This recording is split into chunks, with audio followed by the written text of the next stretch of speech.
Hello बच्चों, कैसे हैं आप।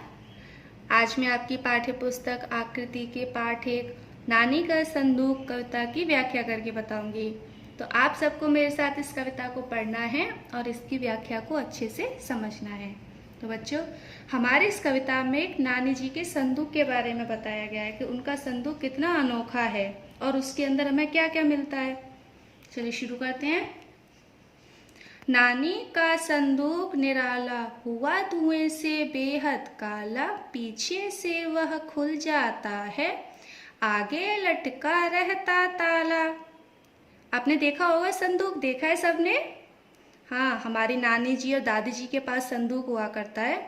तो नानी जी हैं, उनके संदूक के बारे में बताया गया है कि उनका संदूक धुएं से तो काला है, पूरा पूरा काला हो रहा है नानी का संदूक, और आगे तो ताला लटका है लेकिन उसमें पीछे वो पूरा खुला हुआ है।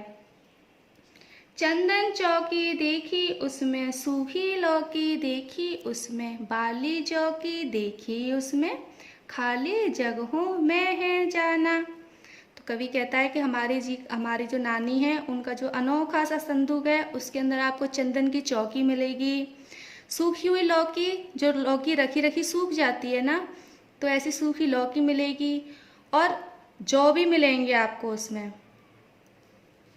शीशी गंगा जल की उसमें, ताम्रपत्र तुलसी दल उसमें, चींटा झींगुर खटमल उसमें, जगन्नाथ का भात उबाला। तो नानी जी के संदूक में गंगा जल की शीशी भी है, तांबे का पत्ता भी है और तुलसी भी है, और उसमें बहुत सारे चींटा झींगुर खटमल सब कुछ है नानी जी के संदूक में। मिलता उसमें कागज कोरा, मिलता उसमें सुई वडोरा, मिलता उसमें सीप कटोरा, मिलती उसमें कौड़ी माला, नानी का संदूक निराला।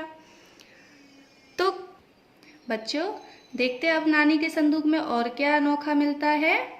हाँ, उसमें एक कागज का कोरा,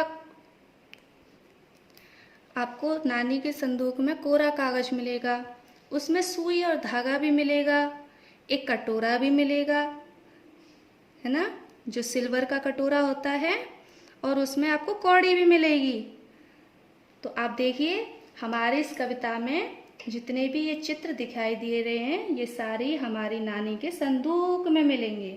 तो सोचिए, नानी का संदूक तो अपने आप ही अनोखा हो जाएगा ना जब किसी के संदूक में ये सारी चीजें मिलती हैं। क्या नहीं ना, कौन चौकी रखता है उसमें, कौन झींगुर पालेगा उसमें। तो लेकिन हमारी इस नानी के संदूक में सब कुछ मिलता है, और इसलिए वो नानी का संदूक बहुत अनोखा है। तो व्याख्या समझ में आई ना आपको। चलिए, तो अब आपका गृह कार्य है कि आपको अपनी कार्य पुस्तिका में इस कविता को लिखना है और अच्छे से याद करना है, और साथ साथ इस कविता के शब्दार्थ भी करने हैं। ठीक है बच्चों, बाय।